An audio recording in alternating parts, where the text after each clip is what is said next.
I have to say, I didn't vote for Donald Trump, but I want to tell you, I think his speech yesterday at the UN was absolutely fabulous. He said what had to be said. He went after the corrupt North Korean government, that little prick Kim Jong-un, over his human rights abuses and his weapons program and just oppression of his people.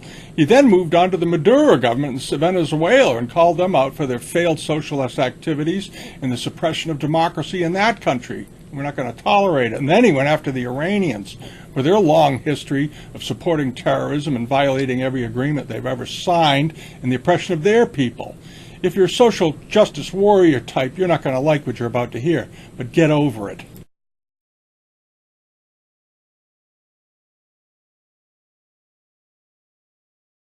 And the people are sovereign.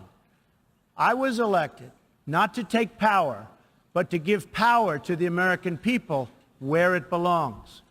In foreign affairs, we are renewing this founding principle of sovereignty. Our government's first duty is to its people, to our citizens, to serve their needs, to ensure their safety, to preserve their rights, and to defend their values. As President of the United States, I will always put America first. Just like you, as the leaders of your countries, will always and should always put your countries first. And that was just the opener. Wait till you see what else he had to say about Korea and Venezuela and all these other countries. It's wonderful. The United States will forever be a great friend to the world, and especially to its allies.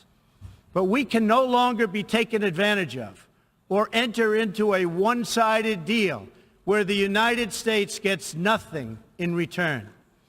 As long as I hold this office, I will defend America's interests above all else. But in fulfilling our obligations to our own nations, we also realize that it's in everyone's interest to seek a future where all nations can be sovereign, prosperous, and secure. America does more than speak for the values expressed in the United Nations Charter. Our citizens have paid the ultimate price to defend our freedom and the freedom of many nations represented in this great hall. If the righteous many do not confront the wicked few, then evil will triumph. When decent people and nations become bystanders to history, the forces of destruction only gather power and strength. No one has shown more contempt for other nations and for the well-being of their own people than the depraved regime in North Korea. It is responsible for the starvation deaths of millions of North Koreans and for the imprisonment, torture, killing, and oppression of countless more. We were all witness to the regime's deadly abuse when an innocent American college student, Otto Warmbier, was returned to America only to die a few days later. We saw it in the assassination of the dictator's brother using banned nerve agents in an international airport. We know it kidnapped a sweet 13-year-old Japanese girl from a beach in her own country to enslave her as a language tutor for North Korea's spies. If this is not twisted enough, now North Korea's reckless pursuit of nuclear weapons and ballistic missiles threatens the entire world with unthinkable loss of human life. The United States has great strength and patience, but if it is forced to defend itself or its allies, we will have no choice but to totally destroy North Korea.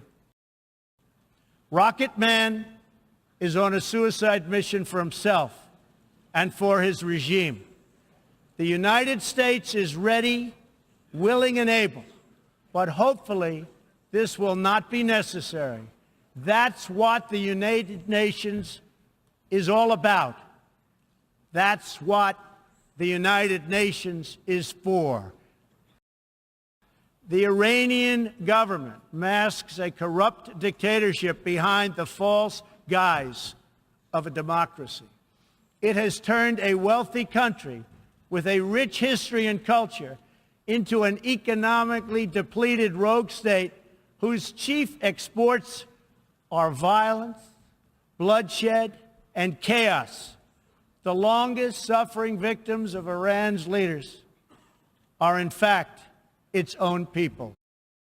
Its oil profits go to fund Hezbollah and other terrorists that kill innocent Muslims and attack their peaceful Arab and Israeli neighbors.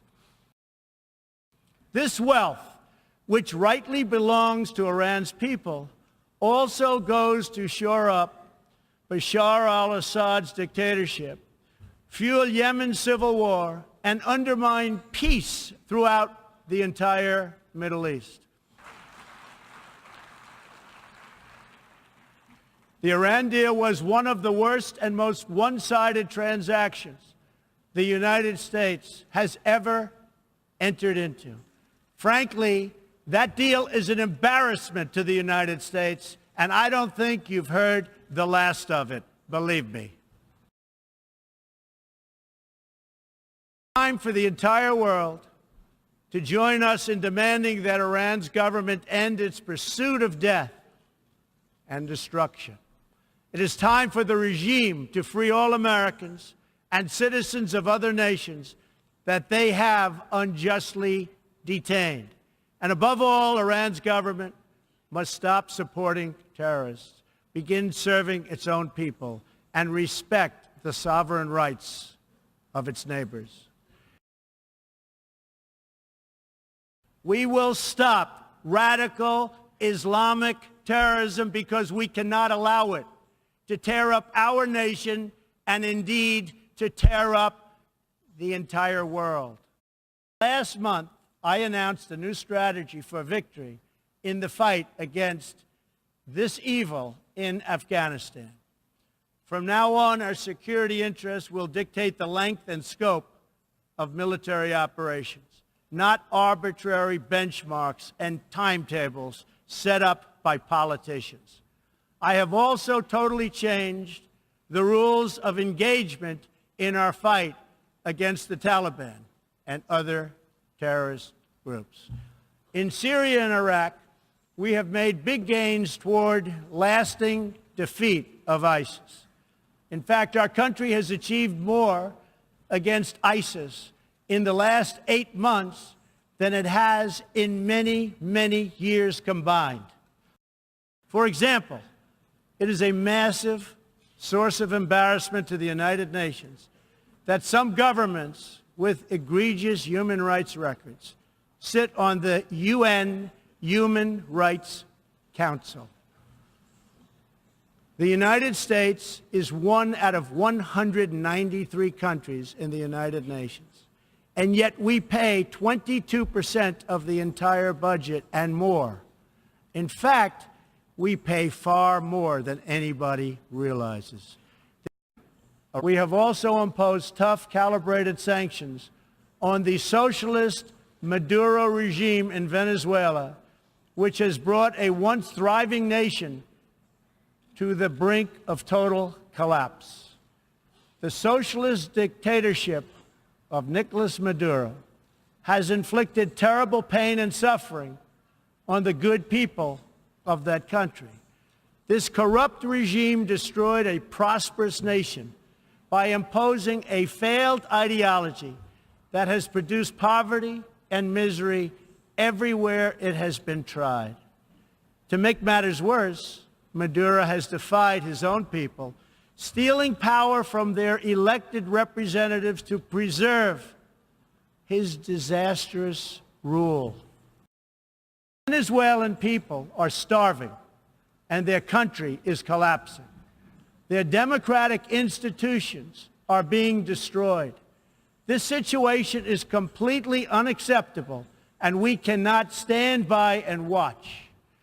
As a responsible neighbor and friend, we and all others have a goal. That goal is to help them regain their freedom, recover their country, and restore their democracy. I would like to thank leaders in this room for condemning the regime and providing vital support to the Venezuelan people.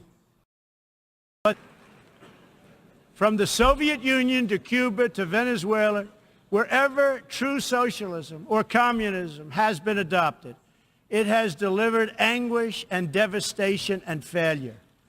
Those who preach the tenets of these discredited ideologies only contribute to the continued suffering of the people who live under these cruel systems. America stands with every person living under a brutal regime.